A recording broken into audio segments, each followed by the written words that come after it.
नमस्कार. स्मिता किचनमध्ये आपलं स्वागत आहे. आज आपण लाल भोपळ्याच्या पुऱ्या बनवणार आहोत. तर त्यासाठी आम्ही पाव किलो भोपळा घेतलेला आहे.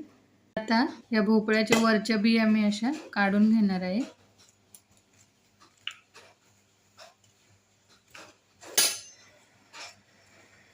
तर भोपळ्याच्या बिया मी काढून घेतलेल्या आहेत. आता आपण ह्याला असे छोट्या छोट्या पीसेसमध्ये कट करून घेऊया.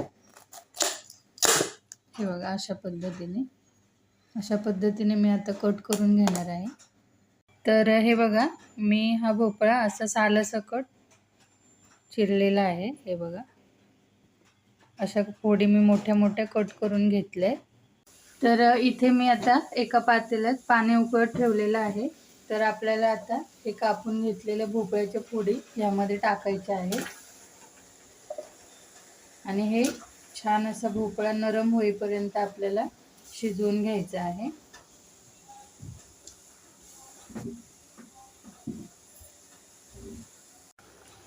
तर इथे बघा, आपला भोपळा आता छान असं शिजलेला आहे. हे बघा, आता यातलं पाणी काढून टाकायचं आणि आपल्याला गार करून घ्यायचं आहे भोपळ्याच्या फोडी. तर हे बघा, इथे मी भोपळा पूर्णपणे गार करून घेतलेला आहे.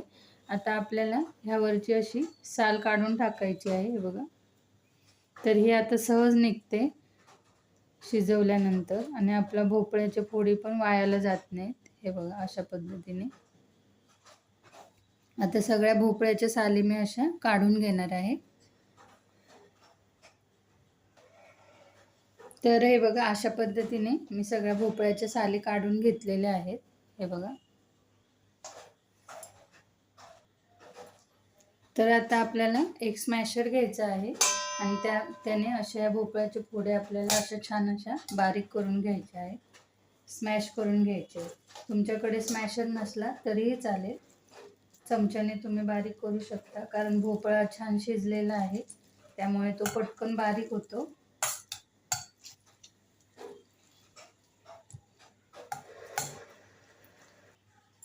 आता हे मी छान असं बारीक करून घेतलेलं आहे. तर आपल्याला आता ह्याला असं साईडला करून घ्यायचं आहे आणि आपला भोपळा किती भरतोय तो आपल्याला मोजून घ्यायचा आहे. तर मी एक वाटी घेतलेली आहे, तर त्या वाटीमध्ये घालून मी आता हा भोपळा असा मोजून घेणार आहे. हे बघा, तर ही एक वाटी हे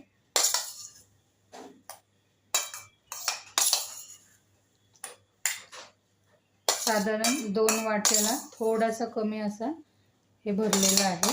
तर आपल्याला आता गूळ किसून घेतलेला आहे मी, तर हा गूळही आपल्याला मोजून घ्यायचा आहे. तर जेवढा आपला भोपळा या वाटीने मोजून घेतला आपण, तेवढ्याच वाट्या आपल्याला हा गूळही मोजून घ्यायचा आहे. तर हे बघा, हे एक वाटी यामध्ये घातलेली आहे आणि अजून आपण अर्धी वाटी एवढा गूळ घालणार आहोत. तर जेवढा आपला भोपळा शिजवून वाटीने आपण मोजून घेतला तेवढंच आपण यामध्ये गूळ घालून घ्यायचा आहे. तर आता गूळ हे मी घालून घेतलेला आहे. आता ह्याला छान असं मिक्स करून घ्यायचं आहे आपल्याला. हे बघा, अशा पद्धतीने.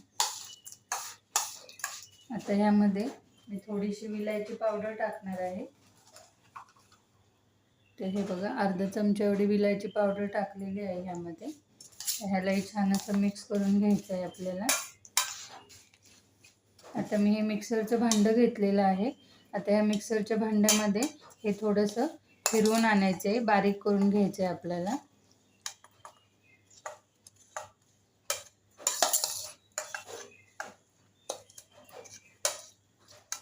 तर इथे बघा, मी हा भोपळा छान असा मिक्सरमधून बारीक करून आणलेला आहे. तर त्याची अशी पातळ अशी पेस्ट झालेली आहे बघा.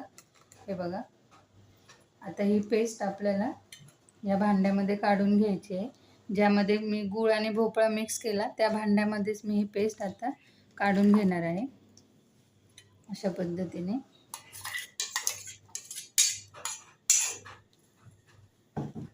आता इथे मी एक वाटी मैदा चाळून घेतलेला आहे, तर तो ह्यामध्ये मिक्स करणार आहे.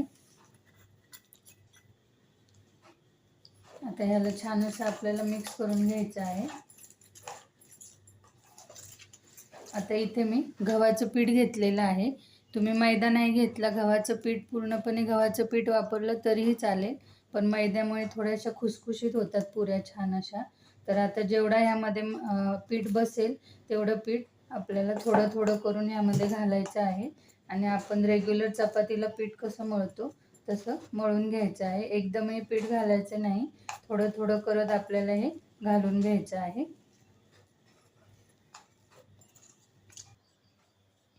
तर हे बघा आपण असं पीठ मळून घेतलेलं आहे. आता थोडंसं मी तेल घेणार आहे हातावरती आणि तेल लावूनही याला छान असं मळून घ्यायचं आहे. तर साधारण मला गव्हाचं पीठ 3 वाट्या आणि मैदा 1 वाटी असं एकूण 4 वाट्या पीठ लागलेलं आहे. तुमची पिठाची क्वांटिटी कमी जास्त थोडीशी होऊ शकते.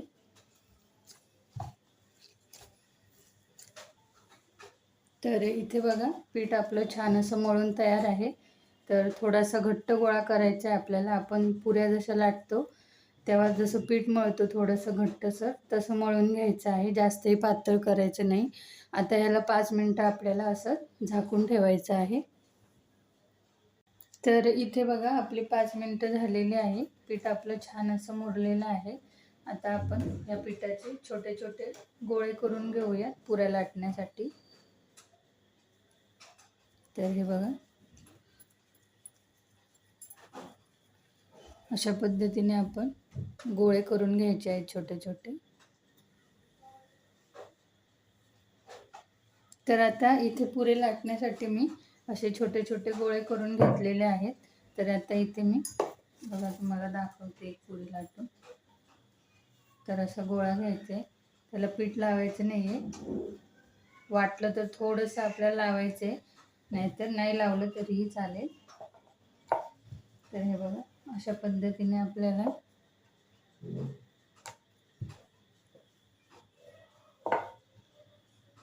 अशी पुरी लाटून घ्यायची आहे. तर थोडीशी अशी जाडसरच ठेवायची आपल्याला, जास्त पातळी लाटायची नाही आहे. हे बघा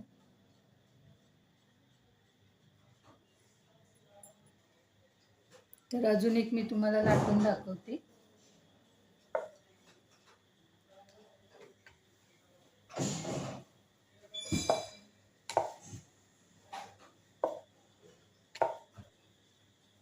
तर हे बघा अशा पद्धतीने लाटून घ्यायची आहे.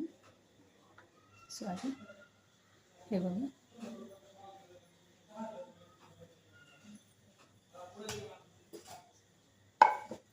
हे बघा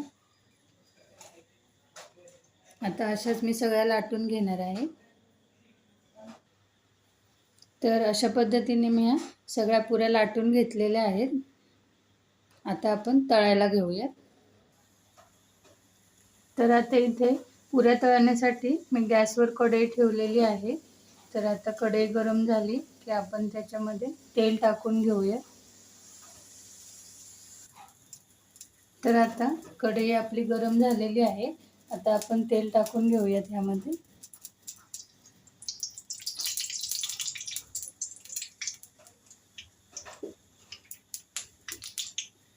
आता तेल आपल्याला गरम होऊ द्यायचं आहे. तर इथे आपलं तेल आता गरम झालेलं आहे. तर आता आपण ही लाटलेली एक एक पुरी यामध्ये तेलामध्ये सोडून तळून घेणार आहोत.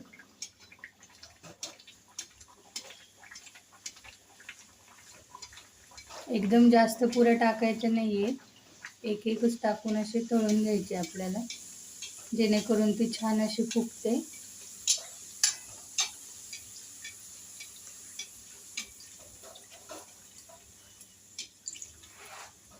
तरी बघा किती छान फुगली. अशी अलगद आपल्याला उलटून घ्यायची आहे.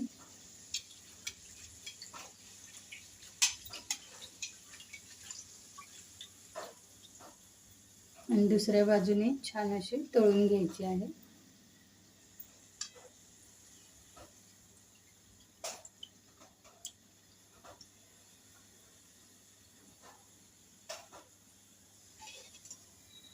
तरी बघा आपली पुरी छान अशी तळून झालेली आहे. आता आपण ताटामध्ये काढून घेऊया. आता दुसरी आपण तळून घेणार आहोत अशाच पद्धतीने.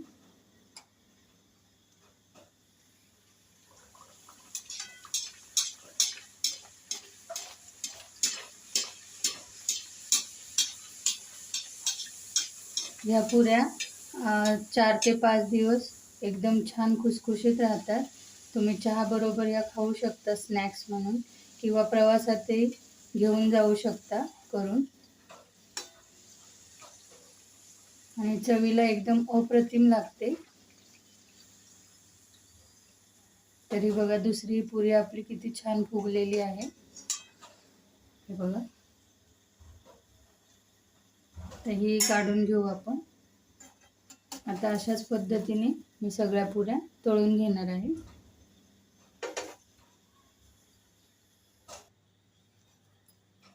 तर हे बघा मी ह्या पुऱ्या अशा तळून घेतलेल्या आहेत. तर हे बघा किती छान अशी टम्म फुगलेली आहे अजूनही, हे बघा. तर आता मी एका प्लेटमध्ये काढून घेते याला. तर आपल्या भोपळ्याच्या पुऱ्या बनवून तयार झालेल्या आहेत. तर ह्या गोड असल्यामुळे ह्याला एकतर भाजी लागत नाही, तुम्ही अशाही खाऊ शकता. तर तुम्हाला माझी ही रेसिपी आवडली असेल तर लाईक करा, शेअर करा आणि कमेंट करायला विसरू नका. चॅनलवर जर नवीन असाल तर चॅनलला नक्की सबस्क्राईब करा आणि मी सांगितलेल्या पद्धतीप्रमाणे या भोपळ्याच्या गोड पुऱ्या एकदा नक्की बनवून बघा. तर पुन्हा भेटूयात अशाच एका नवीन रेसिपीसोबत. तोपर्यंत धन्यवाद.